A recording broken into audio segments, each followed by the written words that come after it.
nyika yeBotswana panguva inoyi aiwa iri kudraw attention yevanhu veri muSouthern Africa, patiri kuona kuti the new cabinet yemutungamiri wenyika yekuBotswana vaGideon Boko iri kushuka vanhu noda kuti iri kukombereza vechidiki vachiholda mapositions anopisa akaita semamines and minerals, nyangwe vice president chaiko vanhu ivo vari kuonekwa kuti ndevechidiki. Zviri kushamisa vanhu vanyatso kuona kuti aiwa vakomana ava vachiri kuzvinzwa vanogona kutransforma nyika ikabluma. Sana muna mashuka anomuda chitauka panapa naGift Osaloziziva avo anoonekwa as a beacon of hope munyika yeZimbabwe. Ndiri kusubscribe like turn the bell icon. Timina paendo pake vane vachiposta this young lady wakamira naye onyora achiti heartfelt congratulations to my friend Vogolo Kenewendo on her appointment as Minister of Minerals and Energy in Botswana.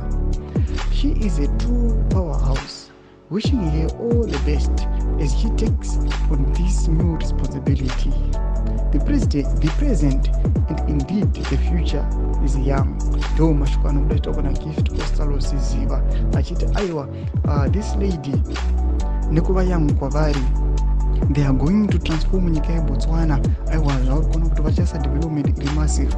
Tiri kuona kuti aiwa this lady she is an aid kuna Gift Osaloziziva and a friend. Patiri kuona kuti aiwa kutotogwa picture pakati pa inauguration zviratidza kuti vanhu ava vanodozivana. Osaloziziva ari achiti aiwa she is a change champion. Vakomana vari kuona kuti ndo vachatransforma nyika yeBotswana.